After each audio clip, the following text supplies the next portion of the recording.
was Atiq Ahmad history. कभी प्रयागराज में खौफ का पर्याय रह चुका अतीक अहमद बेहद ही अजीब तरीके से हमेशा के लिए खामोश हो गया। कभी पुलिस और मीडिया के सामने शेर की तरह दहाड़ लगाने वाला आज बेसहारा बनकर खामोश हो गया। आखिर आज खामोश होने वाला अतीक अहमद कौन है? क्या है उसकी पूरी कहानी? आइए जानते हैं। अतीक अहमद बर्थ। अतीक अहमद का जन्म 10 अगस्त 1962 में हुआ था और आज 15 अप्रैल 2023 को उसी अतीक अहमद का अंत हो गया। यानी करीब 60 साल की उम्र में उसने दुनिया को अलविदा कर दिया। अतीक अहमद का परिवार भी बेहद गरीब था। कभी साल 1979 का दौर था। उस समय इलाहाबाद के चकिया मोहल्ले में फिरोज अहमद नाम के एक शख्स हुआ करते थे। वो तांगा चलाकर अपने परिवार का खर्चा चलाते थे। इसी फिरोज का बेटा पढ़ने में कम, बदमाशी पर ज्यादा फोकस करता था, इसलिए इसका परिणाम भी 10वीं की परीक्षा में सामने आ गया। 10वीं का रिजल्ट आया और फिरोज का बेटा फेल हो गया। अब वो इस परीक्षा में तो फेल हो गया, लेकिन जल्द ही अमीर और बाहुबली बनने का सपने देखने लगा। उम्र भले ही उसकी 17 साल थी, यानी वो अभी बालिग भी नहीं हुआ था। वोट भले नहीं दे सकता था, लेकिन जान लेने की नीयत बन गई थी। साल बीतता गया और इधर इस नाबालिग से बालिग हुए लड़के का क्राइम ग्राफ भी बढ़ता गया। ये अब अतीक अहमद के नाम से कुख्यात है। कई महीनों से गुजरात की साबरमती जेल में बंद है।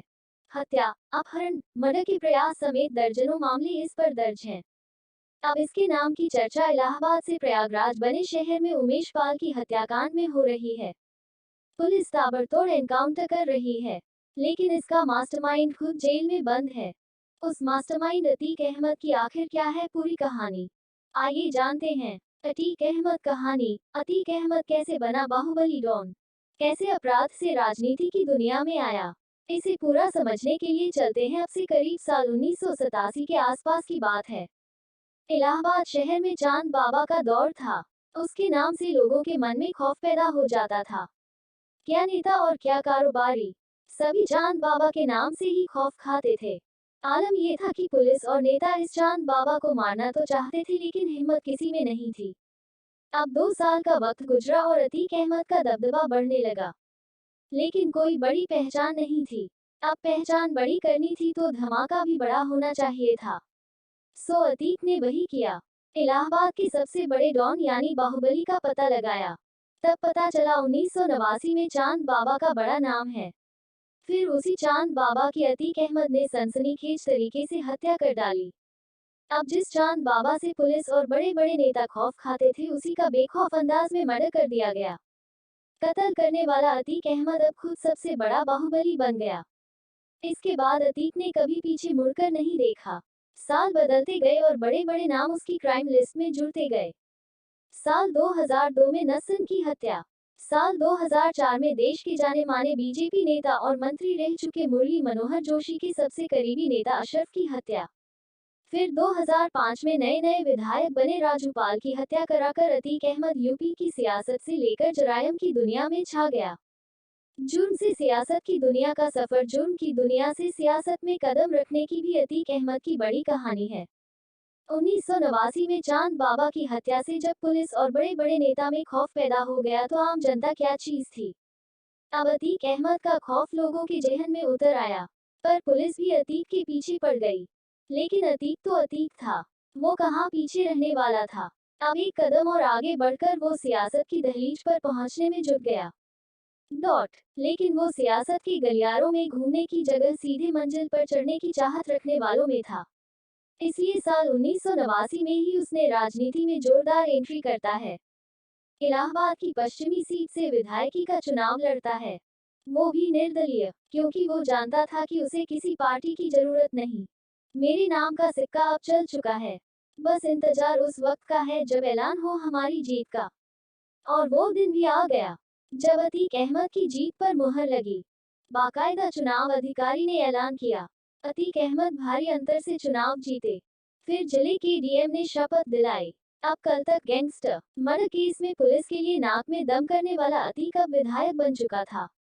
इस जीत के बाद अपराधी का राजनीतिकरण तेजी से हुआ। एक राजनीति पार्टी ने अतीक का जोरदार स्वागत किया। अतीक ने अब समाजवादी पार्टी का दामन पकड़ लिया, फिर अपना दल में आ गया। अतीक लगातार 5 बार विधायकी का चुनाव जीता। अब कद बढ़ गया। इसलिए विधायक की छोड़ संसद में जाने का फैसला किया। फूलपुर संसदीय सीट से चुनाव लड़ा और जीता भी। राजनीति के सफर में एक बड़ा मोड़ तब आया जब सांसद बनने के बाद विधायकी वाली सीट खाली हुई। वो साल था 2004। इसी साल सांसद बनने के बाद अतीक अहमद की विधायक वाली सीट खाली हुई। उस पर चुनाव होने था। अतीक को यकीन था कि उसकी छोड़ी हुई सीट पर उसका भाई ही जीतेगा। मुकाबला राजू पाल से था। बसपा से चुनाव लड़ रहे राजू पाल ने आखिर में बाजी मार ली। इस सीट पर राजू पाल जैसे नए नवेले नेता की जीत ने अतीक अहमद को अंदर से हिला दिया। उसने उस राजू पाल को जड़ से ही खत्म करने की ठान ली। फिर वो तारीख आई 25 जनवरी 2005। राजू पाल की दिन दहाड़े गोली मारकर हत्या कर दी गई। इस हत्याकांड में देवी पाल और संदीप यादव की भी मौत हो गई।